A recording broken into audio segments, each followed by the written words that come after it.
Ahoy there, it is I, your old pal Captain Ducky, red fire red pirate, lover of storybooks, and I've got a wondrous story for you this day. It is another by Beatrix Potter. It is called The Tale of Two Bad Mice. That is a wondrous story. And as always, I encourage you, as best you're able, to read along with me, for the words shall be here, and we can share the story all the better. Are we agreed? Wondrous. Let us begin with our tale.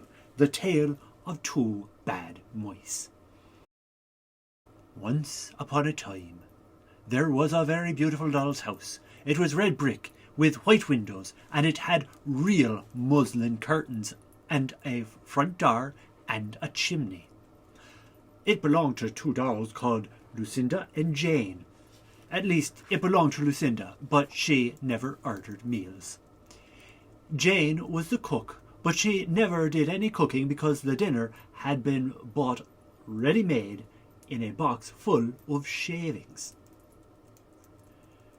There were two red lobsters and a ham, a fish, a pudding, and some pears and oranges. They would not come off the plates, but they were extremely beautiful. One morning, Lucinda and Jane had gone out for a drive in the doll's perambulator, which is a kind of a stroller, if you'll know. It's an old-timey word for a stroller. There was no one in the nursery, and it was very quiet. Presently, there was a little scuffling, scratching noise in a corner near the fireplace, where there was a hole under the skirting board. Tom Thumb put out his head for a moment, and then popped it in again. Tom Thumb was a mouse. A minute afterwards, Hunca Munca, his wife, put her head out too.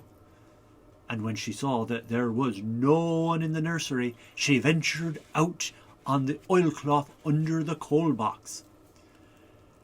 The doll's house stood at the other side of the fireplace. Tom Thumb and Hunca Munca went cautiously across the hearthrug. They pushed the front door. It was not fast, meaning it wasn't fastened shut, so they could just open it. Tom Thumb and Hunca Munca went upstairs and peeped into the dining room.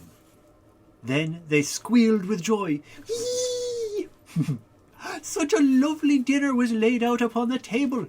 There were tin spoons and lead knives and forks and two dolly chairs, all so convenient. Tom Thumb set to work at once to carve the ham. It was beautiful, shiny yellow, streaked with red. The knife crumpled up and hurt him. He put his fingers in his mouth. "It is not boiled enough. It is hard. You have a try, Hunca Munca." Hunca Munca stood upon her chair and chopped at the ham with another lead knife. "It's as hard as the hams at the cheesemonger's," said Hunca Munca. The ham broke off the plate with a jerk and rolled under the table. "Let it alone," said Tom Thumb. "Give me some fish, Hunca Munca." Hunca Munca tried every tin spoon in turn. The fish was glued to the dish. Then Tom Thumb lost his temper. He put the ham in the middle of the floor and hit it with the tongs and with the shovel. Bang, bang, smash, smash. The ham flew all into pieces, for underneath the shiny paint of it was made of nothing but plaster. Then there was no end to the rage and disappointment of Tom Thumb and Hunca Munca. They broke up the pudding, the lobsters, the pears and the oranges. As the fish would not come off the plate, they put it into the red-hot, crinkly paper fire in the kitchen. But it would not burn either. Tom Thumb went up to the kitchen chimney and looked out the top. There was no soot. While Tom Thumb was up the chimney, Hunca Munca had another disappointment. She found some tiny canisters upon the dresser, labelled rice, coffee, sago.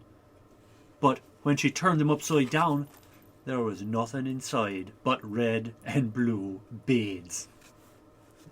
Then those mice set to work to do all the mischief they could, especially Tom Thumb. He took Jane's clothes out of the chest of drawers in her bedroom and he threw them out of the top floor window.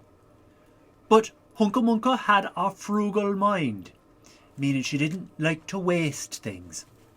After pulling half of the feathers out of Lucinda's bolster, she remembered that she herself was in want of a feather bed. With Tom Thumb's assistance, she carried the bolster downstairs and across the hearth rug. It was difficult to squeeze the bolster into the mouse hole, but they managed it somehow. Then Hunca Munca went back and fetched a chair, a bookcase, a bird cage, and several small odds and ends. The bookcase and the bird cage refused to go into the mouse's hole. Hunca Munca left them beside the coal box and went to fetch a cradle.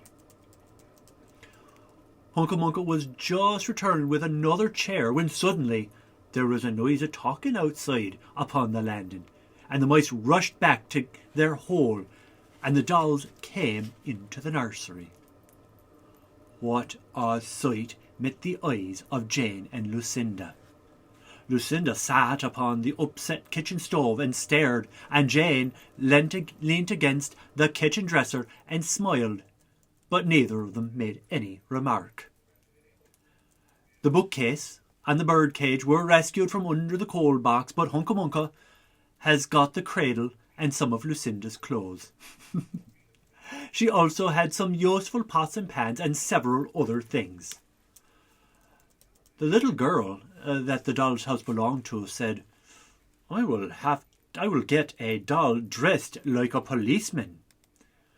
But the nurse said, I will set a mouse trap. So that is the story of two bad mice.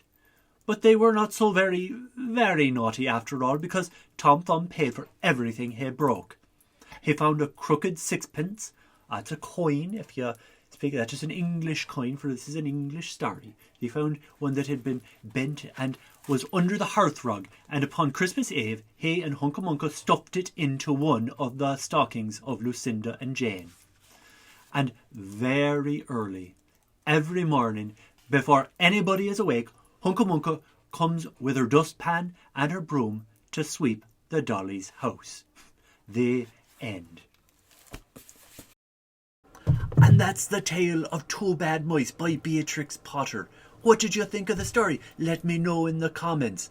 And please like, share and subscribe. And until next time, when we voyage together into another storybook, may a fair wind meet you. Yar!